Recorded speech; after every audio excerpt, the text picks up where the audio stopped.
Welcome to Spiritual Foundations for Life. This is day number 187. I want to share with you a number of quotes from anthropologists concerning the issue of civilizations as it relates to sexuality. For his 1934 work entitled Sex and Culture, British anthropologist J.D. Unwin studied 8 societies and analyzed their cultural beliefs and their practices, especially as they related to sex and marriage. He examined the cultural condition of these societies, which means that the developmental status and energy of each culture that each culture manifested. So, was the culture growing, demonstrating what he called expansive energy, or was it shrinking? And then later in its history, was it improving on what it built, which is what he called productive energy? Now, Dr. Unwin said that whether or not a society had moved from an uncivilized state to a civilized state and whether it was manifesting creative energy was a direct product of how sexually permissive the culture was. He defined this not by identifying various degrees of sexual opportunity.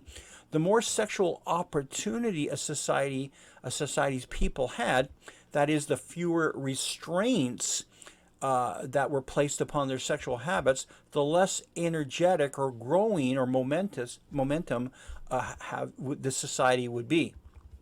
Dr. Unwin wrote, "In the record of history, indeed, there is no example of a society displaying great energy for any appreciable period unless it has been absolutely monogamous. Moreover, I do not know of a case in which an absolutely monogamous society has failed to display great energy." Wow. Likewise, in his 1956 work entitled The American Sex Revolution, Pitirim A. Sorokin, who founded the sociology department at Harvard University, this is what he said: "Since a disorderly sexual life tends to undermine the physical and mental health, the morality, and the creativity of its devotees, it has a similar effect on a society that is composed largely of profligates, meaning grossly indulgent behavior. And the greater the number of profligates, and the more debauched their behavior, the greater are the consequences for the whole society. If sexual anarchists compose any considerable proportion of its membership, they eventually destroy the society itself." Wow. Sorkin states that it is the decline of ancient Egypt. In the decline of ancient Egypt, he said that sexual anarchy assumed extreme forms and spread through a large part of the population. Side by side with an increase of sexual perversions, a shameless sexual promiscuity also greatly increased, and that led to the downfall of the Egyptian society. He also cited a historian who said about this period of Egyptian decline, he said that homosexual activity entered into the morality of the population. The contemporary authors of that period seem to sadistically enjoy the enumeration of a variety of turpitudes and sexual perversions. That means lots of different expressions. They describe all the aberrations of morbid eroticism with the impudent serenity of the casualist. There was rape, unnatural sexual relationships, and sodomy. Unwin states that in ancient Athens during the 5th century, the old customs had disappeared, the sexual opportunity of both sexes being extended. There was no compulsory continence or self-restraint. Sexual desires could be satisfied in a direct manner.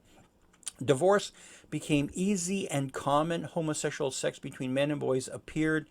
The men possessed mistresses as well as wives. The women broke bounds, considering themselves with both, consoling themselves, with both wine and clandestine love affairs. The energy of the Athenians declined. 3 generations later, the once vigorous city, torn by dissension, was subject to a foreign master. Did you hear that? 3 generations was all it took. 3 generations for society to completely cave in on itself.